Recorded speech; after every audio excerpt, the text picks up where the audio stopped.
신율의 뉴스 정면 승부 2부 시작합니다. 오늘 2부 품격이 별로 없는 얘기를 품격 있게 어떻게 좀 만들어 보려고 여차저차해서 노력하는 바로 그런 순서죠. 자, 오늘도 바로 그런 의미에서 두 분 모셨습니다. 한 분씩 소개해드리죠. 먼저 국민의힘 송영훈 선대위 대변인 나와 계십니다. 안녕하십니까? 네, 안녕하세요. 예, 그리고 휴먼앤데이터의 이은영 소장 나와 계십니다. 어서 오십시오. 네, 안녕하세요. 예, 제가 오늘 이 소장님 좀 편해지시라고 청년 가상주세라는 얘기를 안 꺼냈어요. 불편해지실까 봐요. 아니요, 더 좋아요. 저는. 아유, 뭐 이제 깜깜이가 내일부터죠. 오늘까지 한 거는 아마 발표가 될 겁니다. 그런데 뭐 이제 깜깜이도 되고 이번 주 금요일 토요일 날 사전투표도 시작이 되고 어떻게 두 분은 사전투표하세요? 언제 어떻게 하세요? 이거는 좀 빨리 하려고 해요. 그리고 지금 선관위 그 투표 모양 조사도 상당히 좀 높아질 것으로 예측이 되고 있어서. 근데 뭐 투표는 이거는 진짜 까봐야 알아요. 네, 맞습니다. 이게 뭐 사전투표가 높다고 해서 최종 투표율이 반드시 높은 거는 아니고 단지 이거는 가능할 것 같아요. 사전투표율이 낮으면 최종 투표율이 높을 가능성이 떨어지는 거는 맞을 것 같아요. 근데 이번에 그 재외교민분들 투표하시는 거 보니까 어쨌든 투표율이 좀 상승할 걸로는 예측이 돼요. 아이, 재외교민 그 9만 명밖에 안 되는데요. 뭐. 그래도요. 네. 근데 뭐 그분들은 국내 분위기하고는 좀 다른 분위기에 살고 제가 10년 동안 독일 유학 생활하면서 이렇게 느끼는데 사실은 거기서의 교민 사회의 분위기는 국내 분위기하고 좀 많이 다릅니다. 그렇기 때문에 뭐 그걸 일반화시킬 수는 없는데 한번 봐야겠죠. 자, 8일 앞으로 나왔는데 한동훈 위원장 뭐 세종시도 가고 막 그러는데 세종시 공약 예? 어떻게 좀 효과가 있을 거라고 보는 모양이죠. 어떻게 보세요? 효과 크겠죠. 그 예전에 그 정현종 시인의 그 시에 보면은 그런 시구가 있지 않습니까? 이야, 뭐 아니 저희 프로가 또 품격 있게 해야죠. 글쎄요. 노력에 감사드립니다. 워낙에 품격 없는 얘기를 하다 보니까 고맙습니다. 아니 그 사람이 온다는 건 실은 어마어마한 일이다. 그 시구 있지 않습니까? 그 한 사람의 일생이 오기 때문이다. 그 시구에 빗대면 국회가 온다는 건 실로 어마어마한 일이죠. 대학교 때 문학 전공하셨어요? 아닙니다. 법학 전공입니다. 죄송합니다. 예, 대한민국의 수도가 오기 때문에 어마어마한 일입니다. 그만큼 세종에서도 큰 반향이 있을 거고 이게 세종에서만 그치는 게 아니고 결국에는 세종시가 자족적인 수도화되면 연담도시화해서 이제 충남, 뭐 대전 다 발달할 수 있기 때문에 충청권 전체에서 호응이 클 걸로 그렇게 보고 있습니다. 어떻게 보세요? 오히려 이제 지금 왜 중원을 갔냐 수도권에서 계속 움직이다가 중원을 간 이유는 지금 중원 충청 지역이 심상치가 않다. 왜냐하면은 좀 접전을 넘어서 이제는 민주당 후보들이 좀 앞서는 것들이 간혹 나오고 있거든요. 그러다 보니까 사실 충청에서 방어를 하지 못하면 그렇지 않아도 지금 백석 왔다 가지 않을까 굉장히 전망이 좋지 않은데 충청권을 방어를 하지 못하면 강원도 무너질 수가 있어요. 그래서 충청을 가서 그 충청민들의 가장 핵심적인 어떤 그 요구사항인 국회 이전. 근데 이럴 거면은 대통령실도 이전하는 것까지 지금 말하고 오는 게 더 좋지 않았을까 그런 생각도 들거든요. 오늘 그 얘기 나왔죠? 네. 근데 어디 간다고 심상치 않으면요. 그 문재인 전 대통령이 등판한 울산 뭐 PK 이쪽도 심상치 않은 건가요? 거긴 진짜 심상치 않아요 지금. 아니 네. 민주당 입장에서 심상치 않은 거냐는 얘기입니다. 송영훈 대변인 말씀 잘 꺼내셨어요. 제가 한 가지 여쭤볼게요. 네. 문재인 대통령 막 그렇게 그게 아주 거의 과거의 사실 제가 없었다 사례가 없어요. 너무 단정적으로 얘기하는 것 같아서 그렇지 사례 없었거든요. 근데 왜 그렇다기보단 효과가 있을 거라고 보세요? 아무래도 이제 그 전직 대통령에 대한 평가는 이제 정권 교체로 이미 이제 끝이 났고 그런데 그 부산에서의 전반적인 지금 기류가 그런 지적이 있어요. 조국 그 혁신당의 어떤 돌풍으로 그 전체적인 어떤 판도가 좀 바뀌는 흐름이 있다. 예. 그리고 그 연제나 수영 같은 곳 그리고 창원 이런 데가 지금 상당히 예상치 않았던 결과들이 나오고 있거든요. 그 구체적인 지역은 선거법 위반 가능성이 있으니까 예. 말씀하지 마시고. 네. 그러니까 제가 여쭤보고 싶은 건 그 문재인 전 대통령이 그 조국 혁신당의 돌풍을 막기 위해서 나섰다. 막기 위해서 나섰다는 거는 좀 잘 이해가 안 되는데요. 그건 네, 아니고 아니죠. 어떻게 보세요? 아니, 그러니까 왜 나섰는지 저희는 잘 이해가 안 됩니다. 왜냐하면은 전 이해. 기본적으로 전직 국가원수 정도 되면 일단 선거에 대해서는 좋은 말씀 하시는 게 기본이거든요. 그러면서 좀 이렇게 물러나 계시고 직접 선거운동의 전면에는 등판하지 않는 것이 기본인데 말씀하신 것처럼 대단히 이례적인 일이고 선례를 잘 찾아보기가 어려워요. 그러면은 자 그렇게 하는 것이 문재인 전 대통령 개인에게는 어떤 만족을 줄지 모르겠지만 그게 이제 민주당이나 야권 진영 전체에 도움이 되는가. 당장 오늘 한동훈 비대위원장만 해도 그 문재인 전 대통령 때 이제 실패했던 여러 가지 그 과거의 기억들을 환기시키고 있지 않습니까? 아니나 다를까 지금 뭐 양문석 후보, 뭐 공영훈 후보 이런 각종 후보들의 부동산 논란과 맞물려서 문재인 정부 때 그 폭등했던 그 실패한 부동산 정책을 중도가 환기한단 말입니다. 그러니까 부산 뭐 경남 이쪽을 갔지만은 사실은 이건 뉴스를 통해서 전국에 비춰지기 때문에 그러면 수도권의 중도 성향 유권자들이 문재인 전 대통령의 얼굴을 보는 순간 민주당을 찍으려다가도 저는 멈칫하게 될 것 같다. 그런 생각이 좀 듭니다. 저는 그 한동훈 비대위원장이 문재인 정권의 어떤 부동산 정책 다시 꺼낸 것이 굉장히 저는 실책이라고 생각하거든요.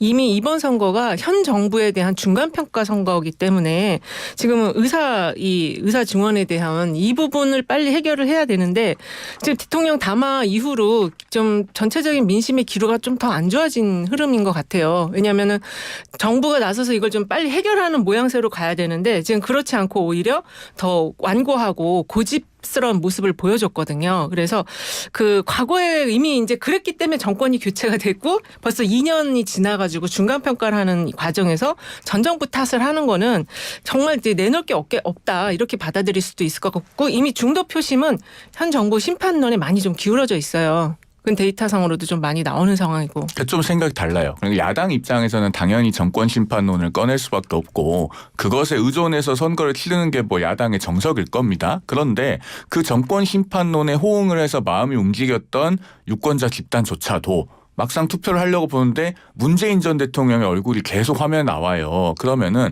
지금 야권에서는 공공연하게 200석을 말씀하시는 분들이 있지 않습니까? 200석을 가지면 우리가 대통령 탄핵소추안도 통과시킬 수 있고 개헌안도 통과시킬 수 있고 심지어 국회의원 제명도 가능합니다. 마음대로 할 수 있는 의석이에요. 그러면은 그렇게 다시 민주당의 나라가 됐을 때 그래 문재인 정부 때 이런 일들이 있었지. 아파트 값도 천정부지로 치솟고 그런데 나는 대출도 못 받게 하고 그런데 어떤 사람들은 새마을금고 가서 딸 이름으로 사업자 대출 받아서 영끌해서 집 사고 그러면서 아파트값 안 내린 것처럼 통계 조작하고 이런 기억들이 다 환기가 되는 거예요. 그러면 다시 문재인 정부 시절에 그 민주당의 나라로 돌아갈 것이냐 이 생각이 드실 거기 때문에 저는 이게 선거에 미치는 부작용이 클 것이다 그렇게 봅니다.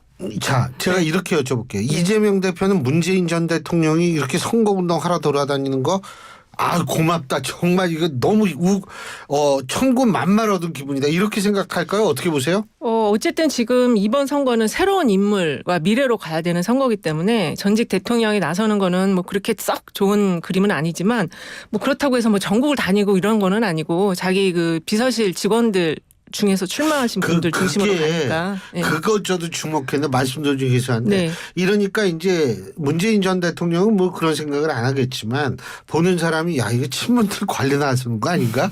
이렇게 되면 이거 또 이재명 대표하고 이거 또 갈등 생기는 거 아니야? 라고 생각하는 경우도 있는 것 같아요. 어떻게 보세요? 아니 어쨌든 지금 이 그 전체적인 국회 의석수를 보면은 민주당이 그 많은 의석을 확보할 거냐. 그리고 더 조금 좁게 들어가면 200석이라는 어떤 드림의 숫자를 확보할 거냐. 지금 언론도 그런 쪽에 관심이 있는 거지 문재인 대통령이 나서서 다녀갖고 전 정권 심판을 다시 하자. 이거는 지금 아닌 거죠. 아니, 전 정권 심판을 한다는 얘기가 아니고 네. 국민들께서 위대한 균형 감각을 발동하는 데 있어서 문재인 전 대통령이 중요한 촉매제가 될 거라는 겁니다. 그건 이제 기대인 것 같아요. 근데 네. 200석이 한쪽은 드림이지만 한쪽의 입장에서는 나이트메어예요. 예? 그렇기 때문에 이게 그렇죠. 뭐냐면 이게 그러니까 근데 자 소장님께서 그 말씀 잘해 주셨어요. 200석 나왔어요. 자, 몇 석? 숫자로 말할 수는 없는데요. 왜 찍으세요? 그냥. 저는 우리 국민들께서 정말 위대한 균형 감각을 발동하실 거라고 믿는 게 4년 전에 그 180석을 민주당에 몰아준 게 우리 그 민주화 이후 헌정사상 전례가 없는 일 아닙니까? 그래서 그렇게 한쪽에 힘을 몰아주는 전대미문의 실험을 해봤어요. 코로나라고 하는 특수한 환경 때문에. 그렇게 해봤더니 4년간 그러면은 민주당이 정말로 그 입법 권력을 민생을 위해서 사용했는가, 권력을 사유화하지 않았는가 돌아보면은 사실 주로 한 것들은 뭐 방탄, 뭐 장관 탄핵 이런 것들이죠. 그리고 정말로 민생을 위해서 뭘 했는지는 돌아보면은 제 기억에는 잘 안 떠오릅니다. 아마 많은 유권자들께서 그래 민주당이 4년간 180석을 가지고 국민들을 위해서 좋은 일을 뭐 했지?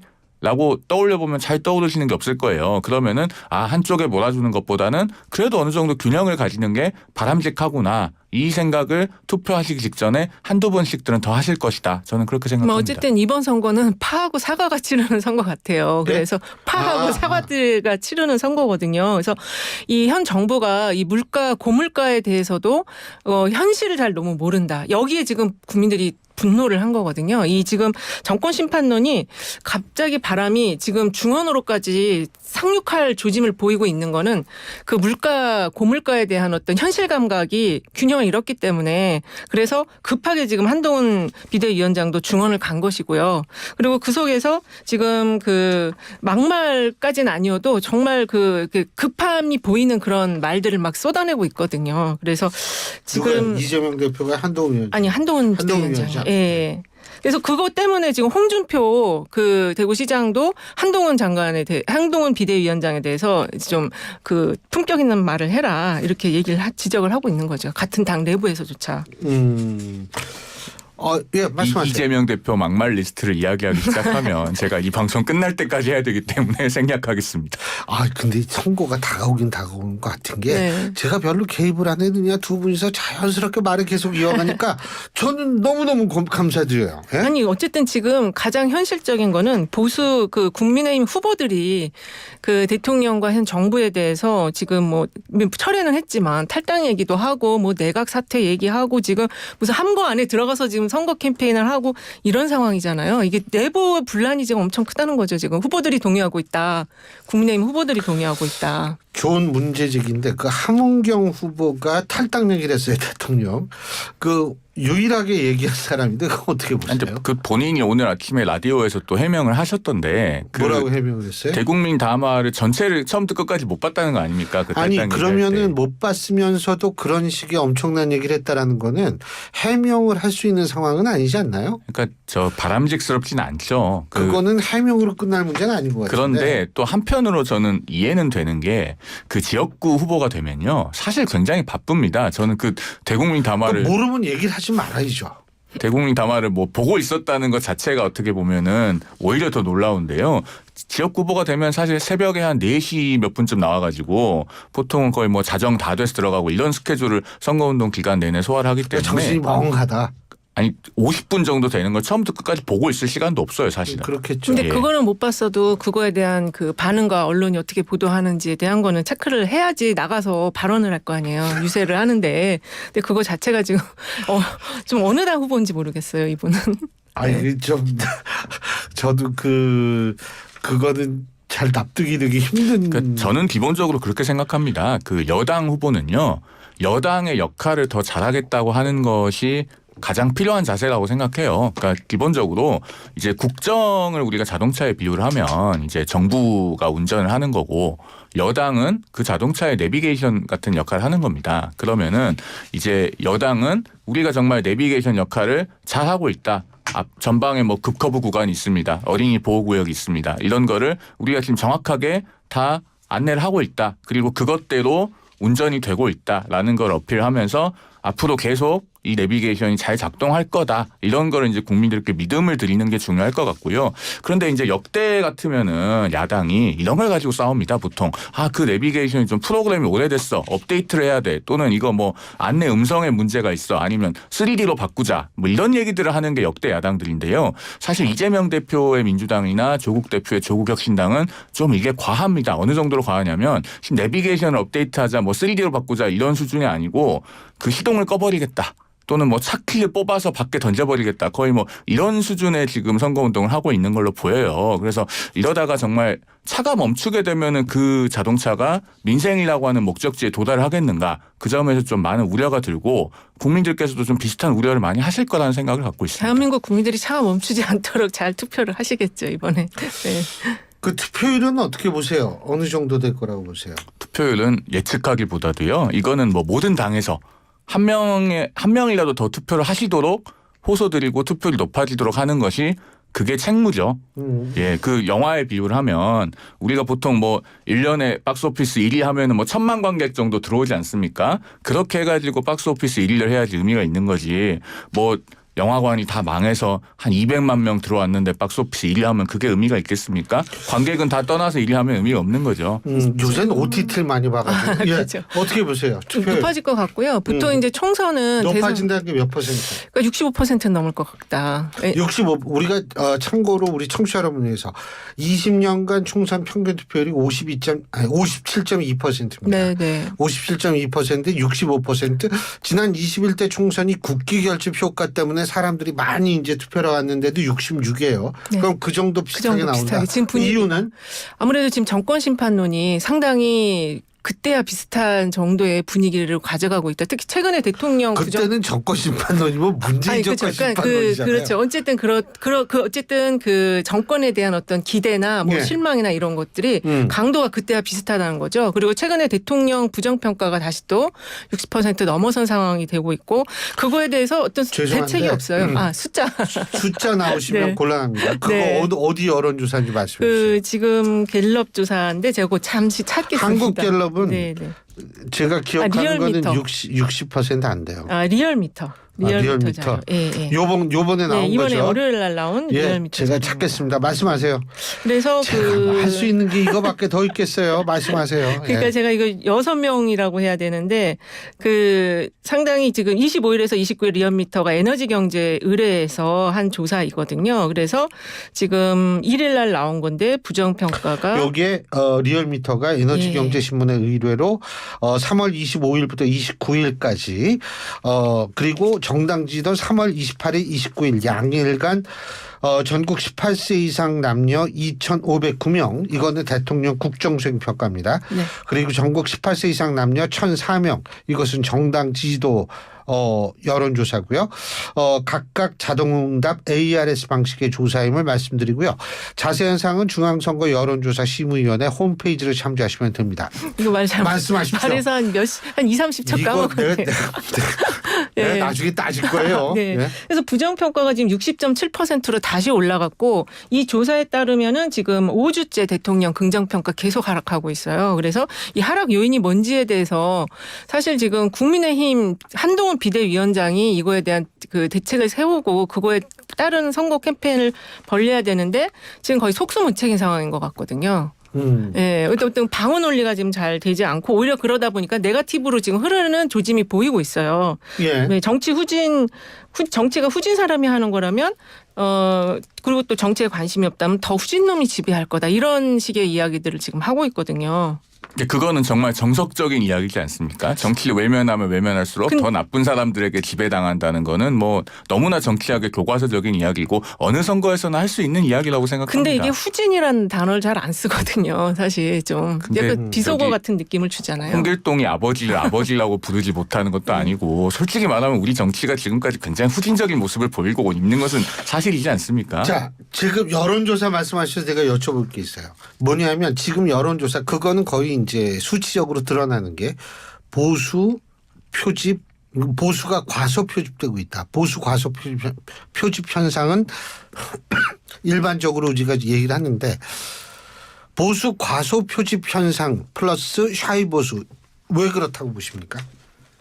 여러 가지 복합적인 원인이 있을 거고 예. 뭐 그 정부나 여당 이 기대에 못 미치는 그러니까 예. 미흡한 모습을 보이는 것도 있을 겁니다. 그런 요인들이 있을 거라고 보고요. 그런데 어쨌든 계속 지금 국민의힘은 낮은 자세로 국민들께 호소드리고 뭐 정말 거의 엎드리다시피 해서 한 번 더 기회를 주십사. 그분들 투표장에 나온다. 그렇게 생각하시는 겁니까? 나오시도록 저희가 마지막 날까지 최선을 다해야죠. 예. 네. 어떻게 보세요? 이제 사회 보수가 있다라는 거는 지금 뭔가 실망을 많이 했는데 내가 부끄러워서 나가기 싫다. 내가 하기 싫다 이런 거의 표현이거든요. 그래서 그분들을 진짜 나오게 하셔도 지금 여러 가지 자료 나온 것들을 보면은 굉장히 좀 어려운 선거가 치러지고 있다. 국민의힘 입장에서 그렇게 보여져요. 네, 그리고 뭐 특단의 대책이 나와야 되겠죠. 국민의힘 입장에서는.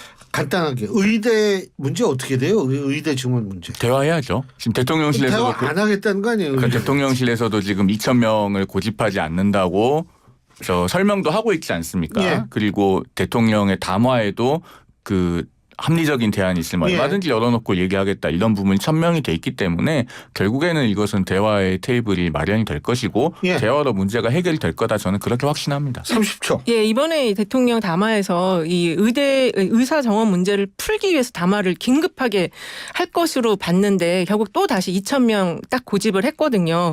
그리고 의사들에게 대안을 가져오라고 하니까 이건 지금 정부 측에서 대안을 내놓고 협상을 해야 되는 상황을 우리가 다 보고 있었는데 오히려 갖고 오라고 하니까 의사협회 네. 쪽에서도 입장 없다 아니 이렇게 통일된 나오는 안이 거죠. 필요하다는 거죠. 의사단체가 워낙에 여러 개니까. 이미 조정하고 나왔었어야 된다 생각합니다. 알겠습니다. 네. 두 분 말씀 여기까지 듣겠습니다. 오늘 말씀 잘 들었습니다. 고맙습니다. 네, 감사합니다. 감사합니다. 예, 지금까지 국민의힘 송영훈 선대위 대변인 그리고 휴먼앤데이터의 이은영 소장 두 분과 함께했습니다.